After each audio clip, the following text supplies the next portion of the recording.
Hello friend, welcome back to our channel Explainer Angel. Friends, आज मैं इस ड्रामे के लास्ट पार्ट का एक्सप्लेनेशन करने वाली हूँ।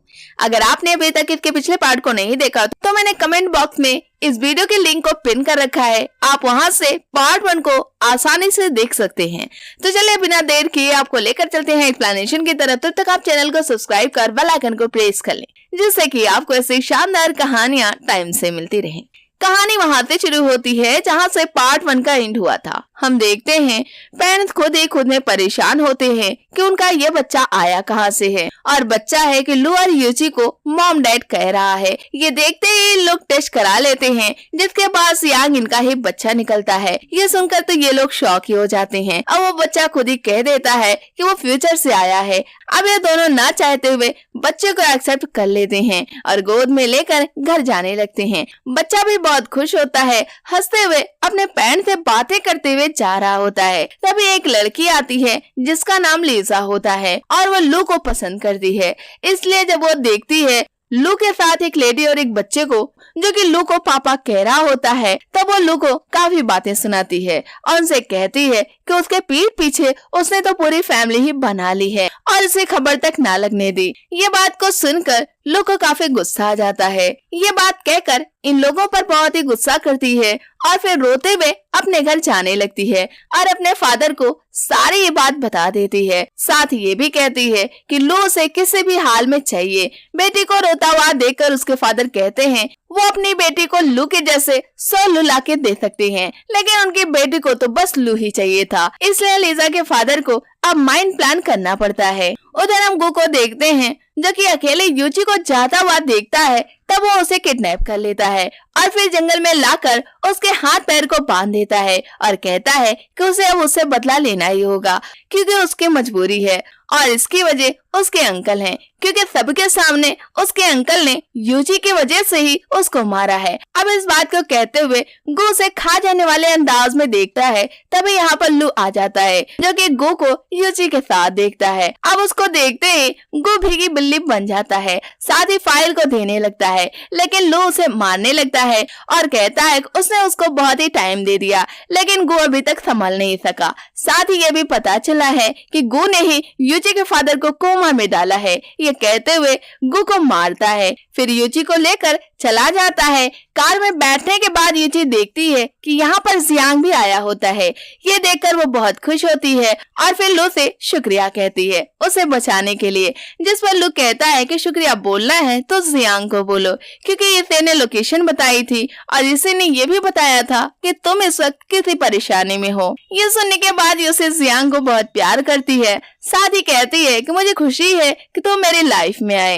अब ये लोग बातें सुनने के बाद मुस्कुराते हुए ड्राइव के लिए रेडी हो जाते हैं। तभी लू सामने देखकर चिल्लाने की कोशिश करता है, लेकिन अगले ही पर कार ब्लास्ट हो जाती है और इस कार को ब्लास्ट करने वाला कोई और नहीं बल्कि लीजा का फादर होता है, क्योंकि उनका मानना था कि लू जब उनकी बच्ची को नहीं मिला तब लू की फैमिली ही खत्म हो जाए, इसलिए वो ऐसा काम कर रहे थे। अब हमें कार के अंदर का सीन दिखाया जाता है जहाँ पर यूची और लू बेहोश होते हैं। बस वो बच्चा ही जग रहा होता है और उसको कोई चोट नहीं लगी होती है। अब वो अपने माँ बाप को देखकर बहुत रो रहा होता है। अब कुछ देर के बाद जो को होश आता है तब वो देखता है कि यहाँ पर लीजा भी आ गई है, साथ में उसके 2-4 और लोग भी होते हैं, लेकिन जो किसी से कोई भी बात नहीं करता और जियांग और यूची को लेकर यहाँ से जाने लगता है।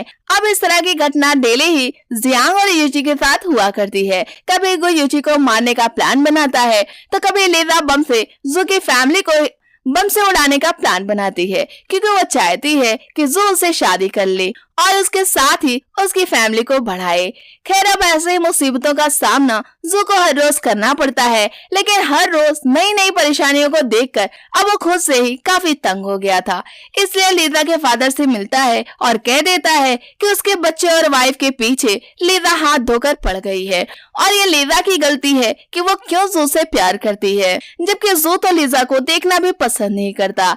इन लोग ये सारी बातें कर ही रहे होते हैं कि तभी यहाँ पर लीजा आ जाती है, जिसके हाथ कटे होते हैं और वो रो रो कर अपने फादर को बता रही होती है कि यूची ने उसे मारा है, न कि खुद ही वो यूची को मारने के लिए गई होती है और मार खाकर वापस आई होती है। तभी जू को पता चलता है कि यूजी को भी चोट आ गई है। ये सुनकर वो जल्दी से यूजी के पास जाता है। ये देखकर लिजा और लिजा के फादर भी उसके पीछे जाते हैं, जहाँ पर ये लोग देखते हैं जू यूजी की बहुत ही केयर कर रहा है। ये चीज लिजा देख नहीं पाती, इसलिए यहाँ पर ही फाइट शुरू हो जाती है। यह फाइट देखकर लिजा के फादर लिजा को रोकते हैं और उसे माफी मांगने के लिए कहते हैं। अब अंकल को भी ये बात समझ में आ गई थी कि उनकी बेटी ही गलत है, इसलिए वो अपने बेटी को ही समझाने की कोशिश कर रहे होते हैं, लेकिन लिजा कहाँ समझने वाली होती है। अब वो जू को एक नशे वाली वाइन पिलाकर एक रूम में ले जाती है, जहाँ पर उसके साथ फिजिकल होने लगती है। तभी यहाँ पर गु आ जाता है, जो कि जिया के जाने के बाद अब लिजा को चाहने लगा था, इसलिए वो लिजा को बहुत मारता है और उसको अलग रूम में ले जाकर उसके साथ गलत करने लगता है। तभी इन लोग में झगड़ा काफी बढ़ जाता है, जिसमें लिजा जख्मी होकर बेहोश हो जाती है। ये देखकर गु काफी घबरा जाता है। अब वो लिजा को जू के रूम में ले जाकर बराबर से लिटा देता है, जिसके बाद सब में ये बात बता देता है कि वो दोनों ही बेहोश हो गए हैं। ये सुनकर सारे ही लोग यहाँ पर आते हैं। इन लोग में शामिल यूची भी होती है। वो जू के साथ लिजा को देखकर जू से ब्रेकअप करने के बारे में सोचने लगती है, लेकिन टाइम रहते ही जू उसे समझाने में कामयाब हो जाता है कि वो कुछ भी गलत नहीं किया है। ये सब गु की एक चाल है। वैसे गु भी ये सारी बातें बताकर यूची और जू के बीच में बढ़ते हुए झगड़े को खत्म करा ही देता है। साथ में ये भी बता देता है कि ये सब गु ने ही किया है, जिसके बाद गु अब इन लोगों से बदला लेने का प्लान बना लेता है। इसी वजह से गु अब जू के बेटे को किडनैप कर लेता है। अब इसको तलाशते हुए ये लोग वहाँ पर पहुँचते हैं, जहाँ पर सारे ही किडनैपर मौजूद होते हैं। गु 10 मिलियन लेने की बात करता है। तभी यहाँ पर जिया आ जाती है, जो कि गु से लड़ने लगती है, क्योंकि अब भी वो कह रही होती है कि वो उसे बहुत प्यार करती है, उसको लिजा के हवाले नहीं कर सकती। जिस बात पर गु कहता है उसके जैसे कैरेक्टर फेल लोगों को वो अपनी गर्लफ्रेंड नहीं बना सकता है।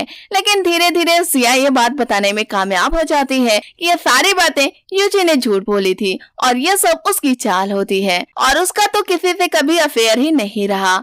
इन लोगों की लड़ाई का फायदा उठाते हुए गु जियांग को लेकर यूची के साथ यहाँ से भाग निकलता है, लेकिन रास्ते में ही गु अपने साथ सारे खिलाफ लोगों को लेकर आता है और जू को रोक लेता है। लेकिन जू बड़े चालाकी से यहाँ से भाग निकलता है, लेकिन गु उसका रास्ता आगे जाकर भी रोक लेता है और जू को मारकर उसके माथे को फोड़ देता है और यूची को लेकर यहाँ से भाग निकलता है।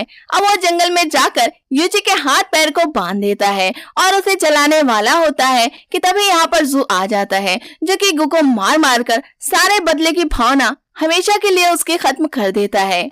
साथ ही अंकल को भी पकड़कर बहुत ज्यादा मारता है। अंकल कहने लगते हैं कि वो तो कभी जू के बारे में कुछ गलत सोचे ही नहीं, क्योंकि वो सब तो रिलेटिव हैं। जिस पर गु का बच्चा कहता है वो सारे लोग उसके पेरेंट्स के दुश्मन हैं और उसके पेरेंट्स के पीछे ही पड़े हैं। फिर ये भी बात पता चलती है कि जू और यूची बहुत पहले एक दूसरे से प्यार करते थे और फिर इन लोगों ने शादी भी कर ली, लेकिन जू को यूची के साथ इन लोग देखना पसंद नहीं करते थे, इसलिए इन लोग एक एक्सीडेंट कराए थे, जिसकी वजह से यूची की याददाश्त भी जा चुकी थी। इसलिए जो खुद से यूची को दूर रखे था और बच्ची की जो फोटो उसने देखी थी शुरू में वो यूची ही होती है। खैर अब ये सब जानने के बाद ये लोग वहीं पर गले मिलते हैं। अब इन दोनों को गले मिलते देखकर अंकल बहुत ही जल जाते हैं और गुस्से में जियांग को चोट पहुंचा देते हैं, क्योंकि उसी ने तो इस राज को खोला था। साथ ही यह भी पता चलता है कि इन सब में दोषी कोई और नहीं बल्कि गु और अंकल हैं। साथ ही अंकल जू से कहते हैं कि वो 20 साल पहले उसे मारना चाहते थे, लेकिन तब मार नहीं सके, लेकिन अब वो उसके बच्चे को जरूर मार देंगे। अब जियांग को घायल देखकर जू और यूची जियांग को हॉस्पिटल लेकर जाने लगते हैं, लेकिन जियांग मना कर देता है ये कहकर कि अब वो मरने वाला है और डॉक्टर भी उसे बचा नहीं सकेगा। फिर वो कहता है कि जल्द ही मैं दोबारा आप लोगों के घर में आने वाला हूँ, क्योंकि मैं फ्यूचर बेबी हूँ।